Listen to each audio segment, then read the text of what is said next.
a gente tem que também cada vez mais se engajar nisso, né, em convencer eles a fazer o Enem, em convencer eles de que a universidade pública é para eles e que eles têm que lutar por ela.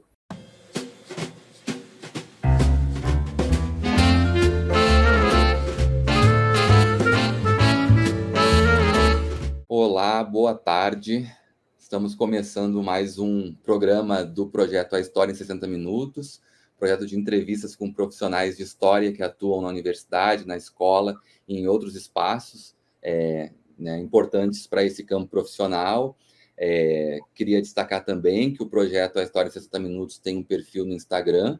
Sugiro a todas e todos que estão nos assistindo, visitem o IG do projeto no Instagram, né, @60, escrito por extenso, _história, e também comentar que, além de disponíveis aqui no YouTube, no canal do Departamento de História do SERES e do Programa de Pós-Graduação em História do SERES, as entrevistas estão disponíveis em formato podcast no Spotify, no nosso perfil lá, então é possível também ouvir as entrevistas, além de assistir aqui pelo YouTube, né? Nosso convidado de hoje é o professor Lucas Labella Costa, é professor vinculado à Secretaria de Educação do Estado do Rio Grande do Sul, em particular ao Instituto Estadual Rio Branco, uma escola da cidade de Porto Alegre, lá no Rio Grande do Sul, e que também está envolvido em outros projetos interessantes que têm muito a ver, inclusive, com o assunto que nós estamos discutindo nesse projeto. Então, é com muita alegria que a gente recebe hoje aqui o Lucas. Bem-vindo, Lucas, tudo bem? Tudo bem, Evandro? Boa tarde. Quero te agradecer muito o convite, fiquei muito feliz, muito honrado. E estamos aqui, então, para conversar um pouquinho, né? Eu sou, como tu falou, professor do Instituto Estadual Rio Branco. Agora eu estou cedido para o pré-ENEM da SEDUC-RS. Estou gravando algumas aulas aí na TVE, que estão passando na TV. Ficam disponíveis depois no YouTube. A gente vai falar um pouquinho mais desse projeto depois, né? E quero te parabenizar pelo teu projeto, pelas entrevistas, né? Acho muito interessante. A gente sabe como é importante a gente ter cada vez mais atividades de extensão, a gente ter essa divulgação do nosso trabalho, do que a gente vem fazendo, né? Então, te parabenizar e dizer que estou muito feliz de estar aqui. Muito obrigado. E eu que agradeço, Lucas, por você ter aceitado, né? Com certeza vamos falar sobre a sua experiência mais recente, né? Com a televisão e com videoaulas. Eu acho que a gente aprendeu com a pandemia, né? De uma forma bastante dura, o quanto esses recursos podem ser úteis, né? Apesar de todas as limitações sociais, econômicas ou mesmo técnicas, nós sabemos que é importante esse tipo de a ocupação desse espaço, né, por profissionais também de história, né, enfim, no campo do audiovisual e também no campo mesmo das mídias maiores, como a própria televisão, para pensar a discussão do nosso conhecimento, pensar o campo da história, da discussão pública da história e também da educação em sentido mais amplo, né? E esse projeto tem discutido muito isso. Vários convidados e convidadas já falaram sobre esse fenômeno, né? Eu acho que esse projeto é um pouco consequência, inclusive, da pandemia, e a ideia é que fique aqui um registro das experiências de quem está atuando, não somente na universidade, mas também nas escolas, museus, arquivos e em outros espaços, né? Então é muito importante a tua presença também nesse projeto, com a tua experiência já de alguns anos na educação básica e agora também com esse outro projeto que nós vamos falar mais à frente.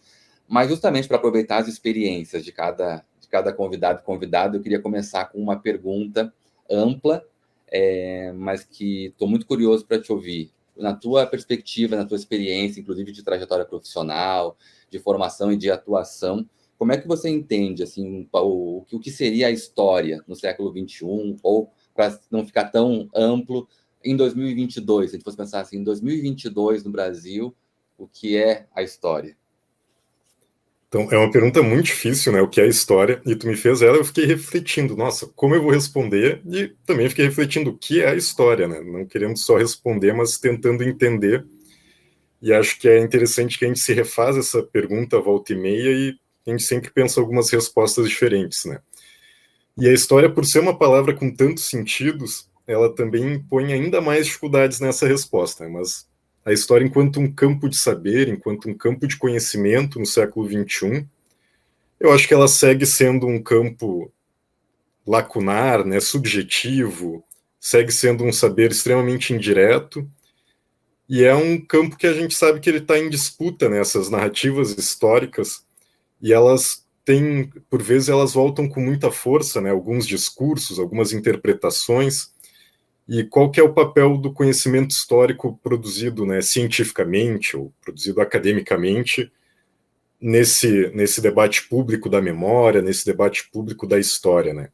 Então, a gente pesquisa século XIX e a gente acaba entrando muito em contato com aquelas formulações, né, de que a história ainda era mestra da vida, que a história tem obrigações, né, e deveres cívicos, morais, e a gente não concorda com a formulação do século XIX, né, a gente não concorda que a história tenha em si uma obrigatoriedade, mas acho que se a gente pensa enquanto cidadão, né, no campo cívico, e também distante desse cívico do século XIX, né, ser cidadão é outra coisa hoje em dia no século XXI, ainda bem, mas eu acho que essa história ela passa por um momento de muitas tecnologias, de muitas informações, de muitas possibilidades de comunicação, mas ela, isso no campo de umas rupturas, né, mas no campo das continuidades eu acho que a gente ainda não superou completamente os problemas e as sombras do século XIX e do século XX. Então a gente ainda precisa dar conta de algumas questões, de alguns problemas, de algumas aporias que vão nos seguir aí, né? Enquanto a gente tentar compreender ou tentar produzir conhecimento sobre o passado. Mas eu pensei em um autor para me ajudar a responder isso. E é um autor que eu gosto muito, que é o Walter Benjamin. E eu acho que ele ajuda a nos mostrar como algumas questões que ele lançou enquanto problemas lá no século XX, né, durante e antes da ascensão do nazismo, e como a gente ainda precisa lidar com essas questões, né.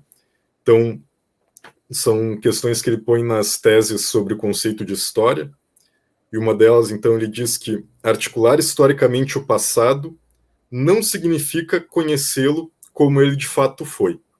Significa apropriar-se de uma reminiscência, tal como ela relampeja no momento de um perigo.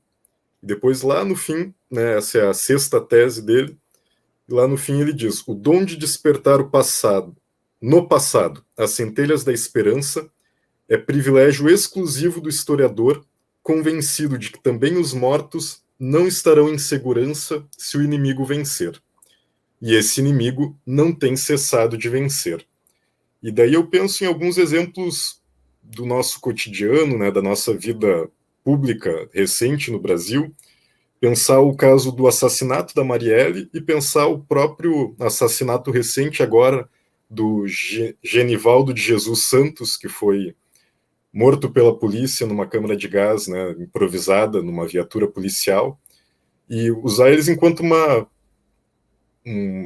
uma reflexão para o conhecimento histórico em si, né, dessa história contemporânea, essa história que a gente não faz enquanto historiador, mas que a gente faz enquanto sociedade, de pensar de como realmente os mortos não estão a salvo, né? Então, a memória da Marielle, a memória do Genivaldo, e às vezes a memória de alunos e estudantes de colégio público, né? Que a gente tem alunos aí que são assassinados, que morrem com troca de bala perdida, né?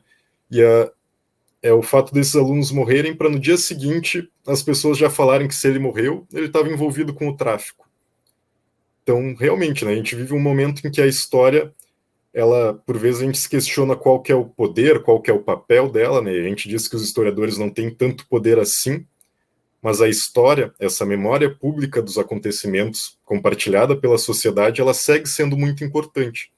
E a gente segue vendo alguns passados e alguns mortos sendo desrespeitados, né? Então eu acho que a história segue sendo esse campo. A gente estava conversando um pouco sobre como, para mim, não é a história que vai garantir essa segurança dos mortos, né? Mas ela pode ser um indicativo. Se essa segurança não está colocada, né? Se essa história e essa memória ela não está a salvo, isso mostra que várias outras coisas aí na nossa sociedade estão andando errado, né? Estão sendo desrespeitadas, vários direitos, né? Então, eu não vou dizer que a história por si só vai nos garantir que a gente vai vencer a barbárie, seja qual barbárie essa for, né? O fascismo, por exemplo.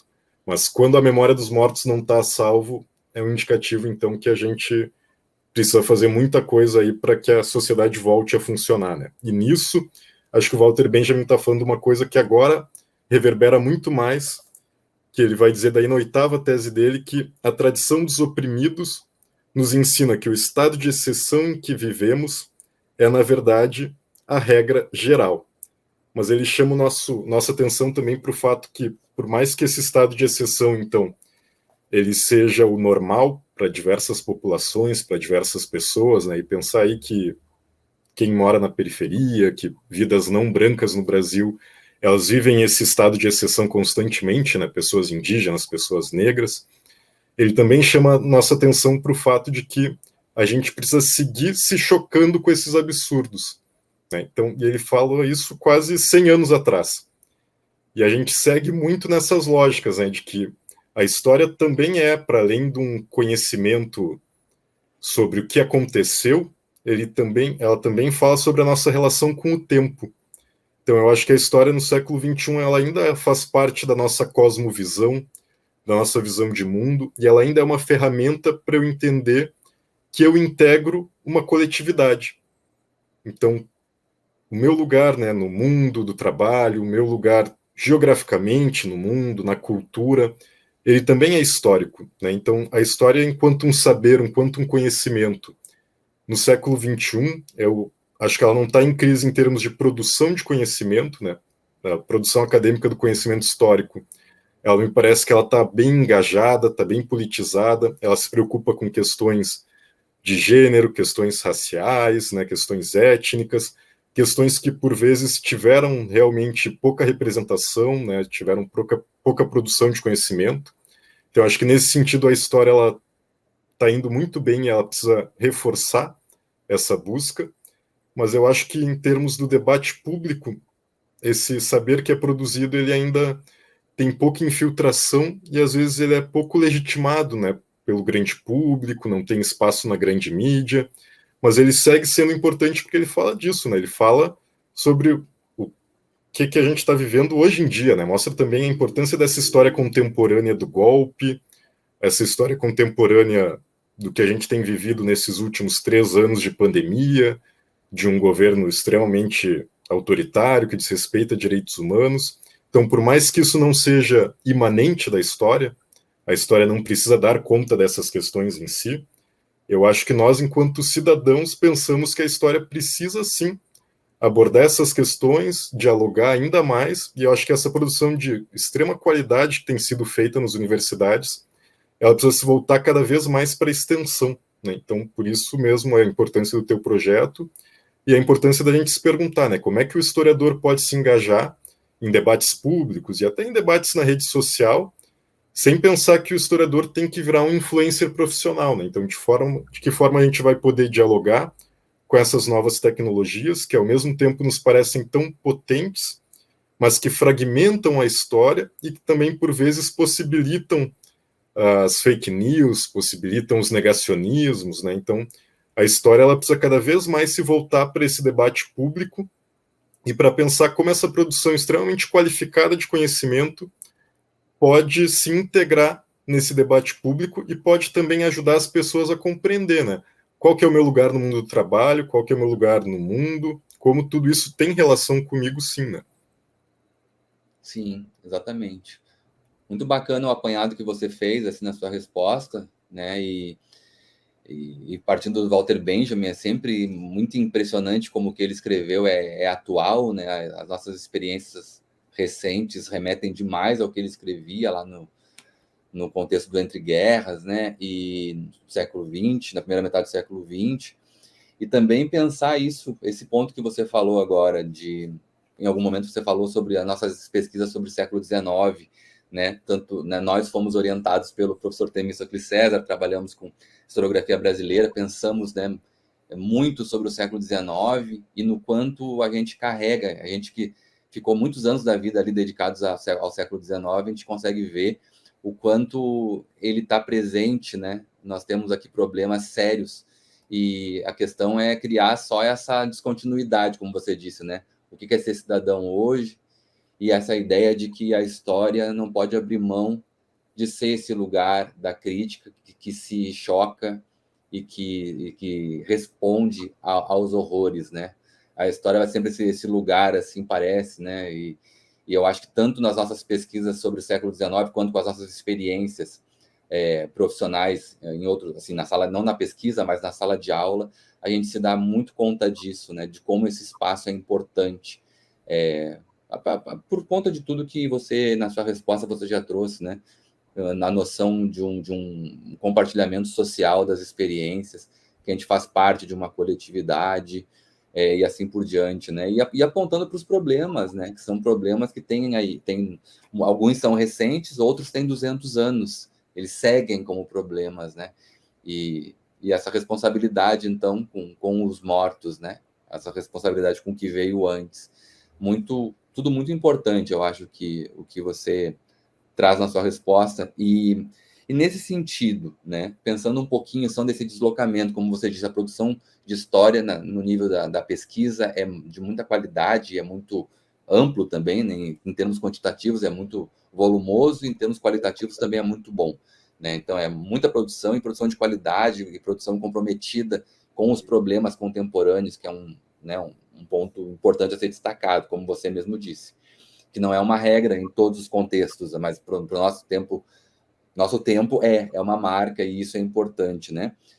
Vamos pensar, então, um pouquinho sobre isso, sobre como essas discussões que estão na pesquisa migram, né, ou podem migrar para o espaço privilegiado da história nossa, assim, que muitas vezes é a sala de aula.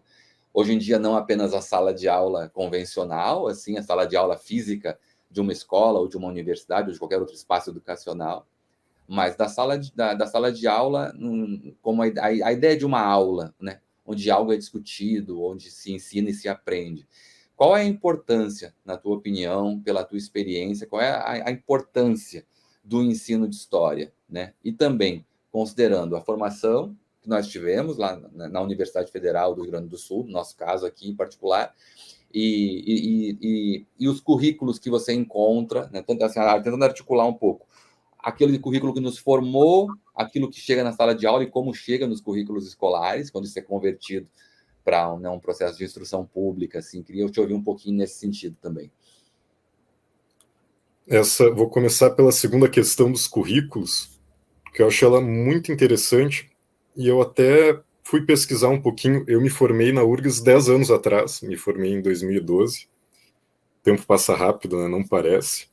Mas eu pesquisei um pouco para ver como o currículo mudou nesses últimos 10 anos, né? E eu lembro que já tinham discussões naquele momento e que se falava um pouco em diminuir um pouco o número de cadeiras obrigatórias para os estudantes de história, para eles terem um pouco mais de liberdade, né? Terem mais escolhas, e se falava um pouco de ter de ter um foco mais em cadeiras teóricas, né? E pensar um pouco o que era esse básico que o estudante teria que passar, né? E eu fui ver o currículo da URGS, então, para comparar o meu currículo com o atual, e eu achei muito interessante. Vou te dizer que, para mim, essa mudança ela foi feita, né, e foi feita em termos que me pareceram muito corretos. Então, parece que enxugaram um pouco essa obrigatoriedade do currículo, né, deixaram realmente cadeiras um pouco mais gerais e amplas de grandes períodos históricos, mas tem cadeiras de laboratório de texto, tem mais cadeiras agora contemplando uma diversidade maior, contemplando questões de gênero, questões étnico-raciais, e eu acho que o caminho para um currículo tem que ser exatamente esse, né? E isso tanto em termos de nível superior, quanto também na educação básica. A gente precisa ter essa representatividade maior, né? A gente já não tem mais como fazer só uma história dos grandes momentos políticos, uma história econômica. É um pouco triste como, por vezes, no momento de entrar em sala de aula, o professor vai pouco a pouco se desprendendo daquelas práticas, né, e daquele questionamento que ele tem na academia, e a gente vai pouco a pouco conformando a nossa aula com aquela aula que a gente costuma chamar de tradicional, né? Que é a aula expositiva, grandes acontecimentos, história política, e daí cadê a diversidade, cadê a questão étnica, cadê a sexualidade, cadê a questão de gênero, né? Então acho que o professor que entra em sala de aula, ele tem um desafio constante de se manter fiel a esses seus preceitos, né? Porque a gente tem muita aula para dar, às vezes o livro didático não vai ter isso, então é sempre um esforço, é sempre um trabalho a mais para a gente manter essa complexidade. E a gente também tem a cobrança do conteudismo, né, que é uma cobrança que vem dos pais, da escola, da supervisão, mas que a gente também tem ela muito dentro de nós, né? A gente lá pelas tantas fica preocupado, tá, não venci o livro, não venci o conteúdo, né? E como às vezes a gente não percebe que essas questões outras são conteúdo, às vezes podem ajudar a compreender algumas questões muito mais do que aquelas questões mais tradicionais, e que a gente precisa falar no currículo, então, na educação básica, sobre como as pessoas viviam, sobre quais eram os hábitos, sobre como eles mudaram, e às vezes a gente precisa trabalhar questões que elas não vão estar colocadas no livro didático ou na bibliografia daquela forma, mas que elas vão fazer com que o aluno perceba a mudança no uso da tecnologia, vai fazer com que um pouco essa questão da importância do ensino de história ser nos inserir nessa coletividade, mas de eu perceber que eu não sou só sujeito da história, mas eu também sou agente. Então, que eu faço parte da história, né? Eu trabalhei muito no mestrado com a questão da importância, né, da história nos ritos fúnebres, ou na nossa forma de lidar com a morte, e no século XIX se falava muito dos beneméritos, né, de se salvar do esquecimento os grandes heróis, as pessoas que fizeram muito pela nação, né? E eu acho que hoje em dia a gente tem esse trabalho de mostrar no ensino de história como todo mundo é importante, como a memória de todos, né, precisa ser mais ou menos mantida, né? Como a memória da minha família é importante, a minha memória é importante, como eu produzo história, como eu influencio a história, né? E eu gosto de começar o ano letivo, inclusive perguntando, né, os objetos têm história? E daí já começam a debater, né? Não, não tem, claro que não tem, essa mesa tem história. Não, como é que a mesa vai ter história, né? E acho que a história uma importância do ensino de história é a gente perceber como a cultura ela é realmente um presente da humanidade para nós, né? Isso eu acho muito importante trabalhar com a educação básica, que a gente perceber como acho que quebrar um pouco essa lógica neoliberal, essa lógica do individualismo, né, de que eu estou sozinho, eu dependo só de mim. Não, né? No meu dia a dia eu já estou usando diversas tecnologias, diversas produções, inovações que são coletivas, né? A própria linguagem, eu acho que a linguagem é um dos maiores presentes que a gente recebe dos antepassados, né? E pensar em como ela é viva, como ela se molda de acordo com todo mundo que vai falando, que vai alterando a linguagem, né? Então, perceber que eu também altero a linguagem, eu também influencio o mundo, né?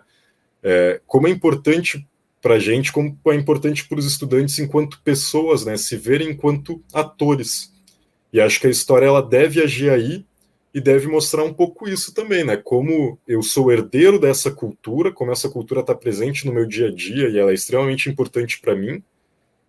Aspectos negativos da cultura também, né? Mostrar a complexidade dessa cultura e como tem diversas estruturas que me oprimem, que também fazem parte disso, mas de não me ver enquanto um sujeito passivo.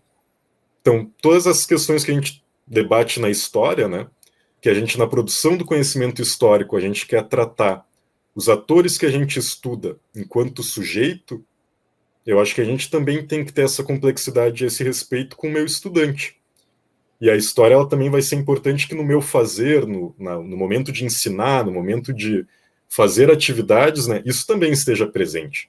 Então, que a minha aula não seja só expositiva, eu passando conhecimento para o aluno, né, como a gente se entrega quando a gente diz, ó, tô aqui passando conhecimento, né, e a gente super critica isso enquanto uma noção pedagógica, mas institui isso no nosso fazer, né, então, e eu dei algumas aulas de sociologia e eu ficava muito chateado com isso, porque na sociologia me parecia muito fácil não ter medo do anacronismo e trazer um protagonismo do estudante, fazer ele falar sobre. E por que que na história a gente não consegue, né? Ou a gente tem tanto medo, tem tanta dificuldade? Então, meu objetivo também, acho que as aulas de história são importantes nesse sentido, que a gente tem que buscar cada vez mais isso, né? E a gente debatia um pouco a importância da teoria da história, né? Como é importante a gente passar alguns conceitos mais do que uma história conteudista, factual. E eu acho que isso passa também por fazer um pequeno laboratório de história com os alunos, né? Não é formar eles historiadores, mas é permitir que eles interpretem fontes, que eles interpretem acontecimentos e que eles possam produzir um pouco de conhecimento histórico também, né? Mostrar para eles que eles também interpretam o passado, né, o seu passado, o passado da cidade, o passado do bairro, o passado da sociedade. Então, da gente compartilhar esse fazer histórico com os alunos também, né, instrumentalizar de certa forma, sabendo desses limites, mas pensando, como é que eu posso ajudar esse aluno a ter interpretações próprias, né? Como é que esse aluno pode também produzir conhecimento sobre o passado, né? Trazer isso para o meu fazer, né? Para a minha prática pedagógica e não deixar isso só no campo teórico, né? Cada vez mais, assim, isso também tem sido uma ideia que tem voltado muito, sabe, Lucas, nas entrevistas aqui, essa ideia dessa dimensão ética, no sentido, assim, tanto da responsabilidade quanto de uma visão mais prática da história, assim, no melhor sentido da ideia de prática da história, que é nesse sentido que você falou, de criar condições para uma visão de mundo, assim, mais emancipada, né, mais livre e mais responsável. E a história faz parte disso, a gente sabe, né, durante muito tempo, algumas visões, assim, pedagógicas ou mesmo historiográficas levaram a gente a crer que não, ou que era menor esse papel da história na vida objetiva das pessoas, mas na verdade ela é muito, muito importante, muito, muito direta, assim, tem uma dimensão política da história que é inevitável e que é importante que faça parte, né? Esse compromisso com o passado passa por isso, né? Não é um compromisso com o passado pelo compromisso, mas é no que diz respeito, no que impacta a nossa vida hoje e no futuro, né? Então, isso é importante. E eu acho que o que nos faz pensar um pouco também, você falou um pouco sobre essa questão no ensino, né, de pensar os currículos e pensar a sala de aula. Mas agora, quando, por exemplo, há cerca de 2 anos atrás, um pouco menos de 2 anos atrás, a profissão de historiador foi reconhecida pelo Estado, né, houve um registro legal, vamos dizer assim, ou jurídico da profissão, nós pensamos também sobre esses campos de atuação. E isso também leva a gente um pouco para esse campo da prática e da ética. E nesse sentido eu queria te ouvir também, assim, pela tua experiência e pelo teu ponto de vista, como é que você tem enxergado essa ideia de um profissional de história, né? No modo geral, nós éramos licenciados ou bacharéis em história e atuávamos na pesquisa, sem nenhum registro mais oficial, ou no ensino, né, como professores. Como é que você vê agora esse registro da profissão de historiador e o impacto dela, né? Eu lembro que desde quando eu entrei na faculdade em 2008, a gente conversava um pouco, né, sobre essa eminência do projeto se concretizar, de realmente, né, a gente ter essa legitimação. Demorou para sair, mas eu acho que é algo básico e fundamental a gente ter esse reconhecimento, e acho que isso parte, inclusive, né, de uma necessidade de regulamentação. E em outros campos profissionais, esses órgãos eles são responsáveis também pela fiscalização, né? Então, a gente não vai ter isso, né? Mas como é importante minimamente ser reconhecido de que o historiador ele tem o ofício dele tem uma particularidade e que essa nossa formação, então, ela nos habilita para algo, né? Que se a gente não tivesse passado por essa formação, a gente não teria. Então, diz, a gente precisa para dar aula de história tem que ser historiador. Eu acho que isso eu li em um espaço isso, inclusive, que essa era uma defesa mínima, né? Não é uma defesa de mercado, uma defesa de campo, uma tentativa de obter privilégios, mas é uma tentativa de regular minimamente o ofício do historiador, que é muito importante, né, nesse debate público. Então, eu acho que ela é extremamente necessária, mas ela mantém, então, essa necessidade de um diálogo permanente, né? Então, quais vão ser as atribuições do historiador? E também, né, não é para defender uma exclusividade. Então, todo mundo pode produzir história, a gente não quer proibir ninguém de pesquisar, de produzir, mas é pensar, então, em que espaços tu precisa necessariamente ou especificamente de um historiador. E é interessante pensar, né, que os museus já tinham uma necessidade de ter um museólogo, os arquivos de terem um arquivista, mas e qual que vai ser, então, o espaço do historiador nessas instituições? E esse debate ele não vai se encerrar com a regulamentação da profissão, né? Pelo contrário, eu acho que essa regulamentação ela institui que agora a gente tem que estar constantemente, né? Já tinha antes, mas agora ainda mais pensando nesse lugar institucional, debatendo e pensando como é que tem que ser essa regulamentação, né, como ela precisa se manter e como ela precisa se organizar em termos gerais, né. E eu acho que é um tema muito interessante, né, eu pesquisei algumas coisas, mas eu tenho um interesse também em saber um pouco mais a fundo, né, sobre o que vai ao cabo, né, como é que ela vai influenciar aí essa questão dos concursos, da nossa ação institucional, mas é pensar que ela é uma das poucas possibilidades da gente garantir que existam historiadores no Brasil que não sejam só professores, né? Que possa ter um campo institucional para o historiador, enquanto um pesquisador, enquanto alguém que está inserido nesse debate público, né? E que a gente precisa ter mais historiadores nas instituições. E que não sejam só professores de história do ensino superior e do ensino básico, né? Que sejam pessoas que possam se dedicar exclusivamente a isso. Eu acho completamente correta nessa regulamentação, mas acho que ainda cabem esses debates. Tá aberta a discussão, né? Isso que fica bacana na sua resposta, né? Essa regulamentação deflagra a importância de um debate permanente, né? Sobre essa questão dos campos profissionais e assim por diante, né? Mas também queria aproveitar também agora essa pergunta, acho que dá a brecha para a gente entrar num assunto que eu estou muito curioso para te ouvir também, que tem a ver com a sua participação no projeto do Pré-ENEM, que passa na TVRS, né, na TV educativa, TV pública do estado do Rio Grande do Sul, né? E você, né, como vinculado à Secretaria de Educação, também faz parte desse outro projeto, que é uma outra forma de atuação, que é muito interessante da gente pensar, que é a ideia das videoaulas. Eu queria te ouvir falar um pouquinho sobre isso, né? Mas eu queria pensar justamente isso, que você falasse um pouquinho sobre a sua trajetória nesse projeto, sobre o que é o projeto, como você se inseriu, qual é o propósito dele, né? E que você também, se possível, refletisse um pouco sobre o contexto atual, né? O contexto da pandemia também, e o nosso relacionamento com esses meios audiovisuais, nesse mundo das redes sociais e, enfim, do YouTube, de muitos vídeos circulando, inclusive que tem relação com a questão da diferença entre um debate público e geral, que é democrático sobre a história, e uma perspectiva profissional, institucional, e comprometida com alguns ali critérios, vamos dizer assim, né? Enfim, que você falasse um pouquinho sobre essa experiência da sua trajetória e refletisse um pouco também nessa direção, né, de como nós estamos vivendo agora no mundo, tendo de nos ocupar também com outras formas de atuação e de acesso, né, de acesso, digamos assim, a um acesso facilitado ao conhecimento histórico. Bem interessante essas questões, né, bem complexas. Eu acho interessante essa questão do acesso facilitado ao conhecimento histórico.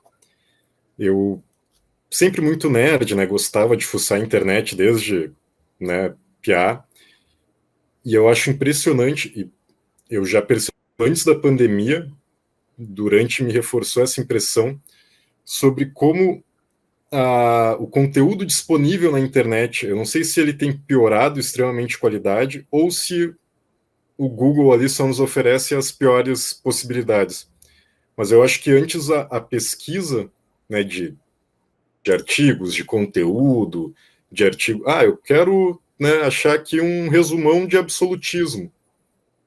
Eu acho impressionante como antes, né, para mim, assim, parece que a gente achava conteúdos de mais qualidade na internet e hoje em dia a gente é bombardeado muito com grandes sites, grandes instituições e uns textos resumidos assim que tu vê ele 1000 vezes e tu não consegue achar coisas diferentes, né? Tu vai procurar uma imagem na internet, tu tem às vezes dificuldade de achar um quadro em boa resolução. Eu estou impressionado como esse fácil acesso eu acho que tem se dificultado, assim, o conteúdo que está disponível na internet, né? E nisso até durante a pandemia, procurando materiais para enviar para os alunos, eu sentia muita falta às vezes de vídeos confiáveis. Daí tu ia ver um vídeo, por exemplo, tu pensava, tá, esse vídeo eu posso mandar para uma sexta série, né, uma sétima série. E lá pelas tantas estava assistindo o vídeo e tinha alguma noção extremamente preconceituosa, uma noção tanto quanto racista, né, meio darwinismo social, e eu acho que um pouco parte daí, né, estou respondendo a pergunta toda ao contrário, mas a importância de um profissional de história nesses espaços, né, de discussão da história pública, eu achei exatamente esse refinamento conceitual, teórico, de identificar alguns problemas, né, em falas anacronistas, em falas racistas, machistas, né, então a gente já tem todo um preparo para, às vezes, entrar em algumas discussões e demonstrar por que elas têm argumentos extremamente falhos, né? E são discussões que com a internet viralizaram. Então, discussões, às vezes, né, machistas, que tentam pegar na história e dizer que a história prova, então, que, né, uma teoria extremamente misógina, uma teoria extremamente machista, né? Lá pelas tantas a gente entra em contato com isso e os alunos trazem esses questionamentos. Né? Os alunos trazem um questionamento se os africanos não são culpados pela escravidão. E como essa é uma questão complexa, é uma questão que a gente estuda, mas ainda assim é difícil de lidar, de responder, de conseguir demonstrar, né, que não são os africanos que são culpados pela escravidão. Se tu não tem um profissional de história, tu pode ter em alguns raros casos alguém que vai ter esse conhecimento, né? Mas o profissional de história é quem vai estar preparado para isso. E como essa é uma questão central no debate público, né? Num debate que influencia hoje em dia as cotas, que influencia hoje em dia a minha percepção étnico-racial sobre a condição econômica das pessoas, sobre a condição social de pessoas periféricas, né, de vidas negras, de vidas não brancas, né, de pessoas indígenas. Então, como tudo isso está relacionado, né, e como é importante tu ter um profissional da história para tu questionar. A gente vai falar de indígenas, por exemplo, né? Como está carregado de preconceito, de caricaturas, né? Isso está muito ainda na sociedade.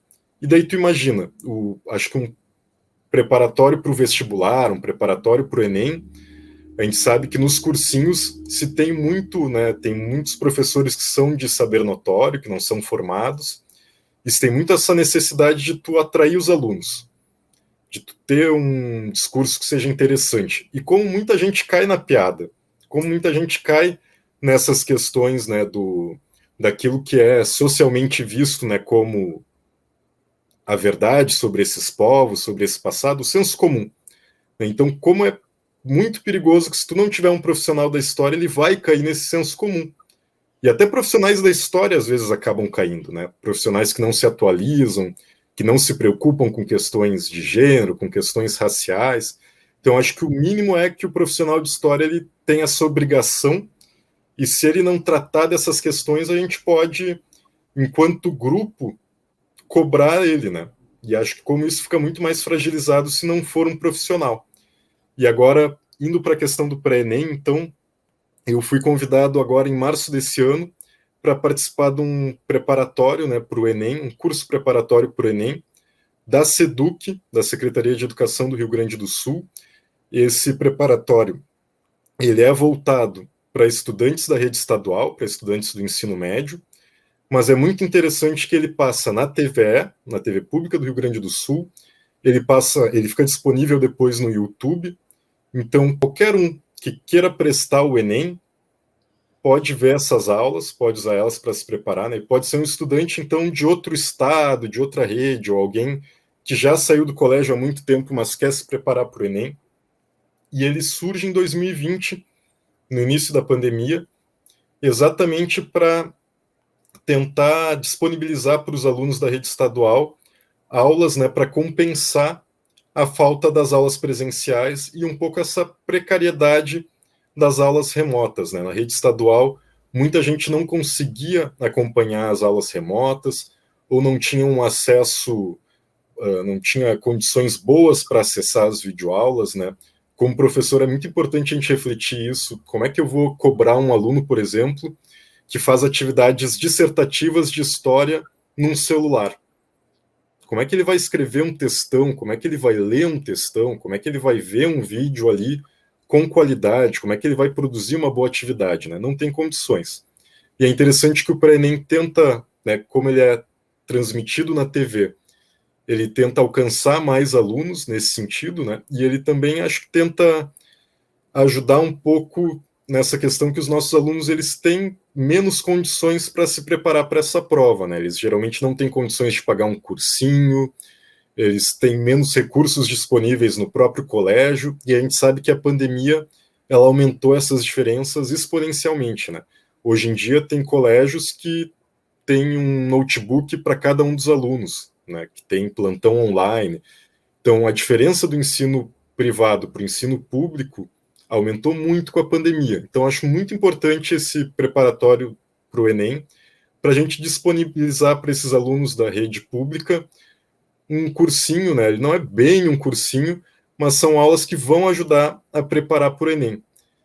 E eu fiquei muito feliz com esse convite, acho que é uma responsabilidade muito grande, e eu estou sempre preocupado, né? Então vamos trazer questões do Enem, vamos ver o que cai mais na prova, vamos ajudar, né, esses alunos a entrarem na universidade. Eu acho que é o grande objetivo dos professores do ensino médio, ainda mais da rede pública.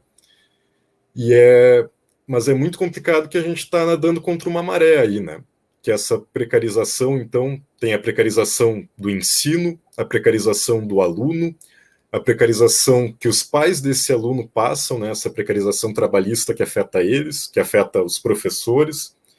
E a gente sabe que está tendo cada vez menos inscrições no Enem, menos alunos da rede pública participando, né? Então, o projeto em si é muito importante, mas ele sozinho não consegue combater toda essa precarização, né? Então a gente precisa de condições melhores de trabalho para os pais desses alunos, para eles terem condições de, né, ajudar os filhos, para os filhos terem condições melhores de estudo, para os filhos não terem que começar a estudar, aliás, a trabalhar logo no início do ensino médio, né? Agora quase todos os alunos do primeiro ano precisam trabalhar, precisam ajudar em casa, né? A gente sabe que isso é um reflexo da economia, mas eu acho que esse pré-ENEM, ele vem sanar um pouco essa lacuna que a gente tem, né, e essa dificuldade muito maior para o aluno da rede pública em acessar o ensino superior. Então, ele é uma pequena ajuda, assim, né, aquele aluno que quer fazer o Enem, a gente tem que também cada vez mais se engajar nisso, né, em convencer eles a fazer o Enem, em convencer eles de que a universidade pública é para eles e que eles têm que lutar por ela, né? Mas é muito triste ver que isso é um pequeno pontinho em coisas muito maiores que precisam mudar, né? E ao mesmo tempo, então, que eu tento trazer essa preparação para o Enem, eu tento não me esquecer dessas questões, desse debate público da história, dessas questões que a gente acha importante, né, de abordar o gênero, de abordar questões étnico-raciais, de abordar os processos políticos, de mostrar um lado mais crítico da história, né? Então eu tento fazer aulas que sejam interessantes, que preparem para o Enem, mas que também tragam esses debates públicos da história, né? E na esperança de que a gente realmente consiga ajudar alunos da rede pública a acessarem o ensino superior, de preferência gratuito, né, público e de qualidade. Então é um programa que eu acho extremamente importante, mas que a gente está aí tentando fazer várias coisas que também dependem de outros processos, né? Sim, sim. É muito importante essa reflexão. Os problemas, eles são muito amplos, né? Assim, mas também penso, Lucas, que de fato, assim, apesar dos limites, né? Assim, né, das consequências do projeto, porque de fato os problemas são maiores, né? Precisaria de muitos projetos, tem que ser um projeto multi, com várias faces, para dar conta de tudo isso que você falou. Tem a ver com a precarização do ensino, tem a ver com a crise econômica, né? Tem a ver com a crise do emprego, com a crise de renda, enfim, com a miséria, tem a ver com todos esses aspectos que você trouxe. Mas, por outro lado, é um movimento no sentido, assim, bastante adequado com o momento, eu acho, que nós estamos vivendo, né? Assim, sei lá, acho que desde os anos 70, a ideia de aulas pela televisão, antes pelo rádio, tem projetos anteriores, que eu tenho até colegas de departamento que pesquisam, assim, aulas que eram oferecidas pelo rádio aqui no estado do Rio Grande do Norte, em décadas passadas, projetos que tentam, então, né, assim, popularizar ou melhor, divulgar de uma outra forma o conhecimento, né, ou levar um ensino para outras plataformas, para outros meios, para além de um espaço físico, de uma escola, né, ou de uma sala de aula. Mas eu acho que dada a pandemia, dados os problemas que tudo isso, né, os problemas socioeconômicos que impactam no suporte técnico possível para que o conhecimento circule, essa foi uma realidade da pandemia, assim. Alunos que viviam em regiões assim, que não tinham internet. Como é que o aluno vai ficar tendo aula remota se ele não tem internet, né? Não tem, ou assistia a aula e fazia tudo pelo celular, porque ele não tem um computador, não tem um desktop, ou não tem um notebook. Enfim, a gente se deu conta de que a internet, de fato, como a gente já sabia, não é nada democrática, que nós temos limitações técnicas imensas, né? Então, eu penso que, como eu comentei com você, né, particularmente, assim, eu acho que é muito importante um projeto como esse, porque eu acho que tem um outro significado, uma videoaula transmitida pela TV, um preparatório, né, tentando ajudar candidatos ali que às vezes estão no ensino médio, ou mesmo que já saíram há muito tempo do ensino médio, mas que têm vontade de voltar a estudar, ou têm o sonho de entrar na universidade, tenham acesso, né? Porque muitas vezes, assim, alguém não tem em casa a internet, mas tem uma antena parabólica e tem televisão, né? E como você disse, as aulas são disponibilizadas na TV e ficam também disponíveis no YouTube, o que também diversifica um pouco o acesso, né?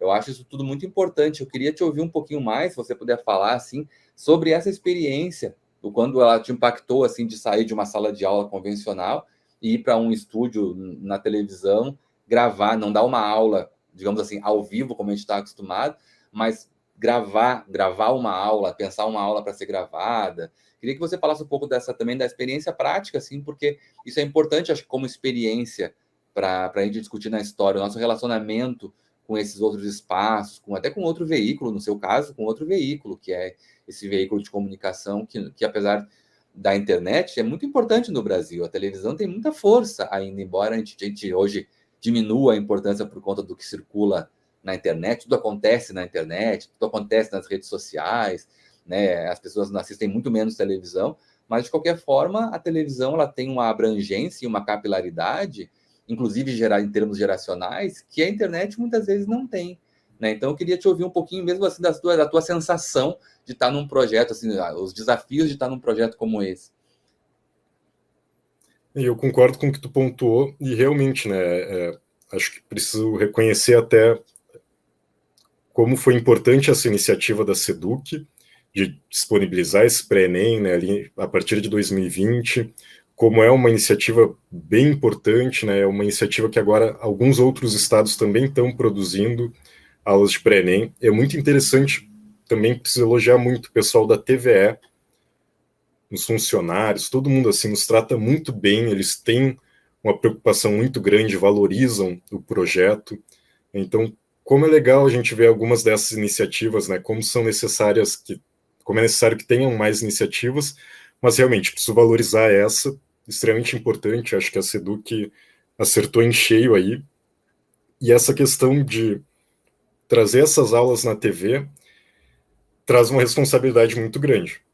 Para mim trouxe uma ansiedade enorme e pensar, tá, né, eu não posso errar, tenho que pontuar questões que sejam interessantes. Eu sempre gosto de me valer da polêmica. Uma coisa que me irrita muito assim, é quando as pessoas tentam fugir da polêmica nos debates, então tento trazer isso já nos títulos, nos problemas que eu proponho. Acho que a SEDUC ela tem sido muito parceira também no sentido de que ela nos incentiva nesse sentido. Então, nas últimas edições me falaram que o Pré-ENEM estava um pouco mais conteudista, um pouco mais tradicional. E esse ano que passaram para a gente era que queriam que a gente trabalhasse a partir de situações problema e que fossem interessantes e que tivessem alguma conexão com questões do presente. Então, por aí eu já tento sempre me valer um pouco de polêmicas, né, de questões que eu acho que ao mesmo tempo são importantes e que as pessoas acabam se dividindo, né? E eu gostei muito, por exemplo, da problemática que eu coloquei na primeira aula, fui falar de patrimônio e cultura, e eu lancei o problema, então, de como lidar com os monumentos sobre a escravidão, com a memória e os monumentos da escravidão. E muito influenciado por aquela questão de terem queimado a estátua do Borba Gato, né, aproveitei um pouco para fazer aquela discussão documento, monumento, né, dizer, ó, aquela estátua não é um documento colonial, né, então ela é um monumento que a gente pode fazer com esse monumento, né? Por que será que para algumas pessoas ainda é normal que a gente tenha monumentos que exaltam a escravidão? Né? E a partir desse debate parece um debate mais politizado, né, e não tanto de um preparatório para o vestibular, para o Enem, mas que são questões de cultura, de patrimônio que caem nas questões, né? Então, nesse sentido, tentar abordar um problema extremamente complexo, né, com responsabilidade, mas não me abster de me posicionar também. Então, estou na televisão, tenho que trazer um refinamento teórico, vou estar aqui pautado na bibliografia, né, acho que é uma questão extremamente importante, mas de não ter medo também de dizer, se é um monumento que exalta a escravidão, o lugar dele não é numa via pública, né? Se a gente acha que não é correto celebrar a morte, a matança, a tortura, né, tentativas de genocídio, a gente não pode concordar com isso. Então, um certo sentido de me permitir, isso é uma coisa do nosso tempo que eu acho tão complicada de assistir em sala de aula, né, que é que muitas pessoas se autocensuram. Então, eu não vou abordar questões, né, que são problemáticas, questões que aí algumas pessoas discordam, porque talvez um pai possa reclamar, porque alguém não vai gostar. Então, eu tenho tentado me manter fiel a isso, vou abordar a polêmica, vou me posicionar, vou demonstrar o porquê me posiciono dessa forma, né, e não vou me censurar. Então, acho que é uma responsabilidade, mas é uma dificuldade muito grande, né? A gente tem uma questão muito legal do pré-ENEM, que ele tem acessibilidade em Libras, tem professoras, intérpretes, é muito legal isso. Por isso que em todo momento nas aulas também eu estou descrevendo as coisas, eu começo me descrevendo. Eu digo, eu sou um homem branco, assim, né? As pessoas até falam, cara, é muito engraçado, tu falando, eu sou um homem branco com cabelo curto, estou de jaqueta, né? Mas é pra gente se descrever para pessoas que têm baixa visão. Então é muito legal que tem uma série de questões aí de inclusão, de acessibilidade nas aulas do pré-ENEM. Eu acho que ele inova muito por isso também. E essas professoras intérpretes de Libras, elas o tempo inteiro assim, elas nos mostram como a gente não se preocupa com acessibilidade, como a gente esquece elas. Daí vão divulgar e elas dizem para o pessoal, gente, vocês estão fazendo vídeo de divulgação sem Libras. Pessoal, vocês produziram material, não tem acessibilidade. Então, isso é muito legal, e eu converso bastante com elas, assim, e elas, no fim das aulas, chegam e me dizem, olha, eu acho legal que tu consegue te posicionar, tu consegue falar dessas questões que são muito, né, espinhosas, mas tu fala isso de um jeito educado, assim, tu demonstra, tu não pega e faz de um jeito panfletário, né, tu não briga com as coisas, não fica gritando, né? Então, acho que um pouco tenho conseguido me posicionar e trazer essas questões e debater elas com uma certa complexidade e mostrar o meu posicionamento de uma forma comedida, assim, né? Por enquanto, ainda não recebi reclamações. Mas como é complicado, né? Eu fui falar da Reforma Protestante, que é uma aula que eu gosto muito, é um tema que é muito interessante. Mas em sala de aula, a gente pode divagar, a gente pode ser informal, a gente pode trazer os relatos dos alunos, e isso a gente não tem numa videoaula que a gente está sozinho, e é um assunto extremamente importante, né? A gente está falando da religiosidade. Então, como em sala de aula, eu posso ter uma informalidade que eu não vou ser mal interpretado ou eu vou poder explicar ela, né? E como numa aula dessas na televisão, não, né? Eu tenho que ter uma preocupação maior com a minha linguagem, com os meus posicionamentos, porque eu não vou ter uma chance de diálogo, de retratação ali, né? Então, nessa aula até me passaram assim, tu estava meio travado hoje, né? Mas eu pensei, eu não posso falar nada que dê margem para ofender alguém, né? Então, tratar desse assunto que é extremamente importante, mas com muito respeito, né? Não é porque eu vou trazer aqui uma polêmica, não é porque eu vou trazer aqui críticas que isso vai me possibilitar que eu seja desrespeitoso, né? Então, acho que na TV aumenta essa responsabilidade da gente ter um cuidado muito grande, né? E tá certo. Acho que a gente precisa ter cuidado com isso. Mas é difícil não poder ter essa informalidade maior, né? E é difícil não poder contar com essas contribuições dos alunos. Porque eu gosto muito de divagar e gosto muito porque às vezes os alunos trazem uma pauta e a gente muda a aula inteira, né? Mas os alunos vão nos mostrando o que é interessante, né? Então, às vezes, para mim, o que está faltando também nesse início, eu tenho sentido muita falta dos alunos e uma falta de um certo retorno. Eu queria muito saber, assim, né, para os alunos, o que está legal, o que está funcionando, e de poder ter esse retorno, assim, do que eles acham importante, do que eles gostariam de conversar, né? Então, isso tem me feito falta. Mas, nesse sentido, assim, eu acho que trabalhar na TV, né, trazer essas aulas para a TV, trazem essa importância da gente trabalhar muito bem a bibliografia, os conceitos, mas de uma forma que eles façam sentido para esse debate público e que a gente se posicione um pouco nessas polêmicas, mas através dos argumentos, através das pesquisas, né? Então, da gente trazer exatamente essa especificidade da nossa formação, da gente trazer a bibliografia, mas saber mediar ela de uma outra forma. É muito importante e muito bonito também isso que você está falando, Lucas, porque tem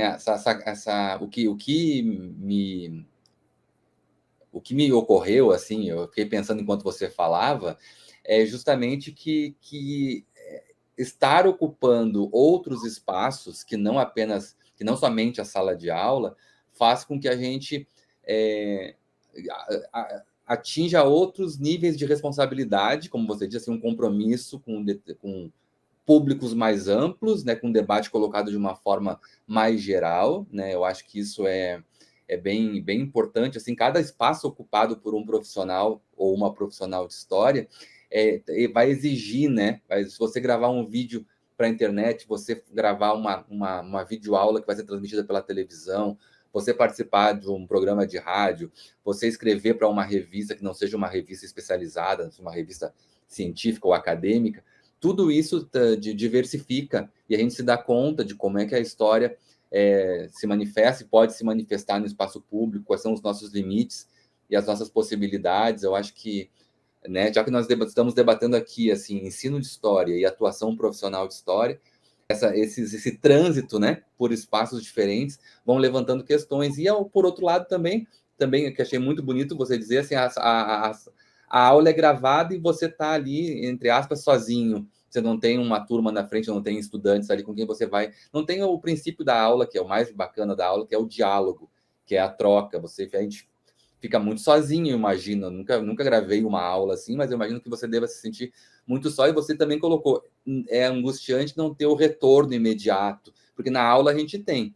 Às vezes o silêncio pode ser o retorno, ou alguma coisa que é dita. Sempre tem alguma coisa que volta na aula. A aula é ali um acontecimento, né? Mas agora, numa aula gravada, não, né? Então, tudo isso são experiências, inclusive subjetivas, mas são subjetividades políticas, assim, porque eu entendo que subjetividade sempre é atravessada, obviamente, por questões políticas, né?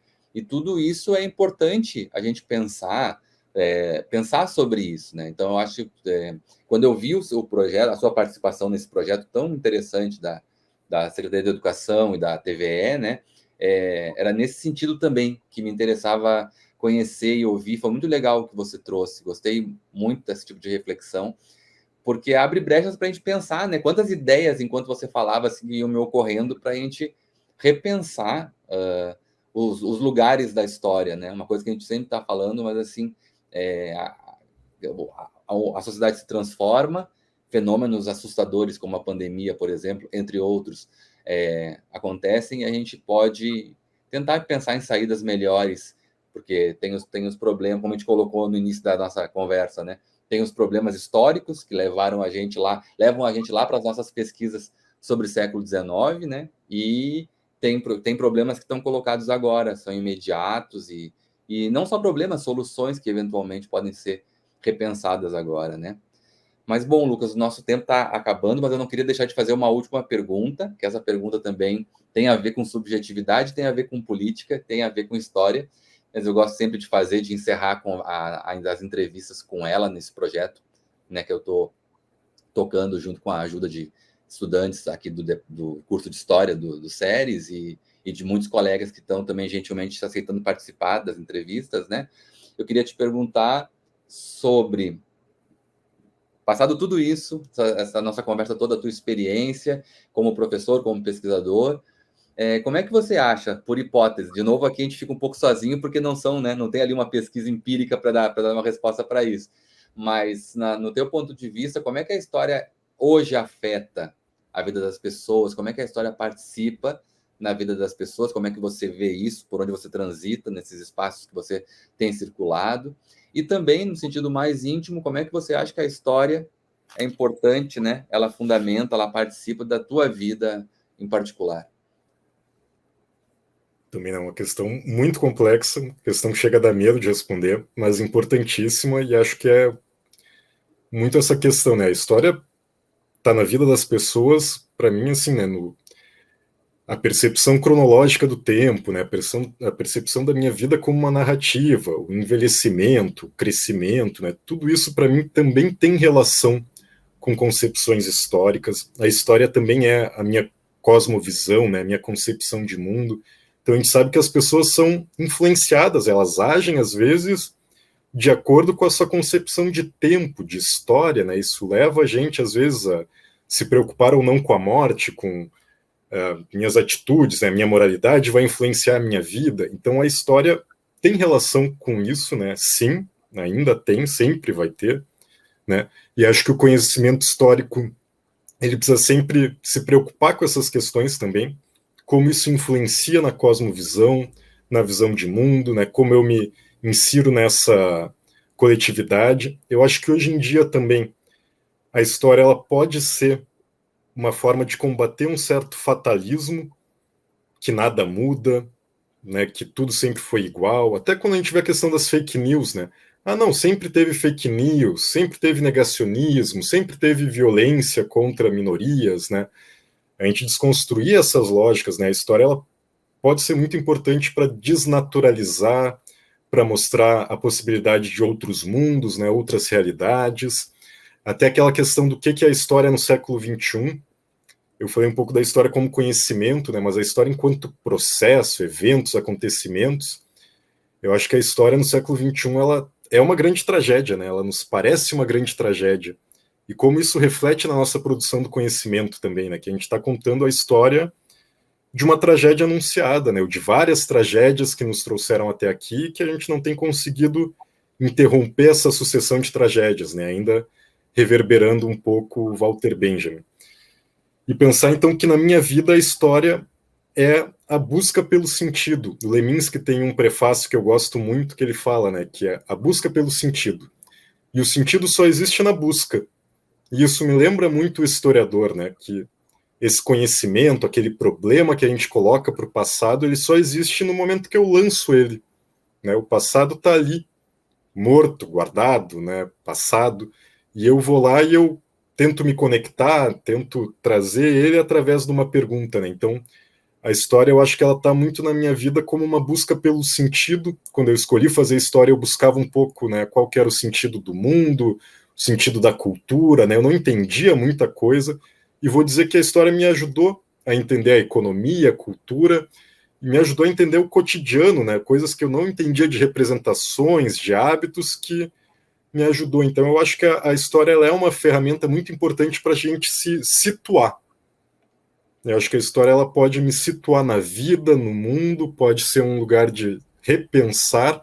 Né? E eu quero ressaltar aqui que eu não acho que essas são questões imanentes da história, mas são questões com as quais ela se relaciona. E que eu acho importante a gente atentar para elas. Né? E eu estou muito cuidado de não cair numa moralidade, numa defesa da história mestra da vida. Mas é muito interessante como a história ela ainda é difícil para a gente falar dela sem recorrer a certas ideias, né, de que ela não é útil em si só, mas ela ainda assim é necessária. Que ela não nos responde, que ela não transforma, mas que ela é necessária para a gente ter a possibilidade de responder, compreender e talvez transformar as coisas, né? Então é isso, eu acho que é uma história que ela nos possibilita, que ela nos ajuda e que ela é um indicativo de várias questões da vida, né? Mas ela por si só, infelizmente, não é capaz de transformar. Mas ela pode me ajudar com o conhecimento e com as reflexões necessárias, né, para me situar melhor no mundo, para compreender melhor o mundo e para pensar as possibilidades de transformação para ele. E acho que nisso essa história que ela tem virado uma tragédia, né? Por isso que ela traz tantas contribuições interessantes agora de pontos de vista, de atores que não costumavam ter voz, né? Não costumavam reverberar tanto assim na produção do conhecimento histórico. Então, acho que grande parte das produções de qualidade que a gente tem hoje em dia também são de questionamentos que estavam fora da academia e que agora estão entrando no saber histórico acadêmico, né? Quanto tempo não tem algumas verdades que estavam só nos movimentos sociais, que estavam só, né, nesses grupos de minorias, e agora adentraram o conhecimento histórico e que alargaram a nossa visão de mundo, né? Alargaram a nossa concepção. Então, como a história ainda é importante para a gente compreender o mundo, por mais que ela não nos possibilite compreender ele de todo ou acessar uma verdade, né? Eu acho que a história ela ainda é importante para a gente acessar algumas verdades muito importantes sobre a nossa sociedade, o nosso passado e como esse mundo se organiza, né? Então, acho que a história ainda é importante nesse sentido, de se situar e de poder, sim, influenciar a minha ação, meu comportamento, minha visão de mundo. Eu ainda acredito nessa busca pelo sentido. E ela é isso, né? Ela vai ser uma eterna busca. Muito bom, muito bom. Fica para mim a ideia, a partir da tua resposta, que eu adorei, é que melhor com história, a vida é melhor com história do que sem, né? Assim, essa é uma garantia que para o século XXI a gente tem, é melhor com história do que sem história, né? Lucas, quero te dizer que eu fiquei muito feliz, muito obrigado, foi ótima entrevista, que bom poder te reencontrar depois de ter tanto tempo, né? Enfim, a gente não se via, não se falava, que bom, parabéns, muitos parabéns pelo teu trabalho, né? Em particular com esse projeto tão interessante que você está envolvido agora, né? Com o pré-ENEM e por toda a tua trajetória também, que bom, né? Que bom que graças ao professor Temístocles lá atrás, a gente se encontrou, se conheceu, trabalhamos juntos durante um tempo, né? Que bom, fico muito feliz de poder te reencontrar agora nesse projeto, poder conversar, conhecer mais e, de alguma forma, colaborar com a divulgação, inclusive, do teu trabalho. E espero que a gente possa se encontrar em outras oportunidades também. Foi muito bom, certo? Muito obrigado mesmo. Obrigado, Evandro. Eu que agradeço e deixar um abraço aí para ti, para o Temístocles, para os estudantes do SERES.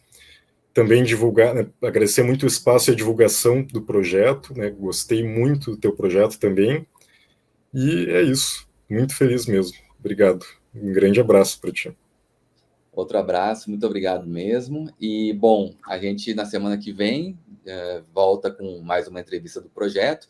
Peço a todos e todas que nos assistiram, né, em algum momento, ou na hora da estreia, na sexta-feira às 17 horas, ou em outro momento, que compartilhem, curtam, divulguem, se inscrevam nos canais do Departamento de História e do Programa de Pós-Graduação em História dos SERES UFRN. Isso é sempre muito importante, né? Quanto mais os vídeos circulam, atingem mais pessoas, e a ideia da divulgação científica e do conhecimento histórico se concretiza. Isso é muito bom para nós, é a ideia do projeto, tá ok?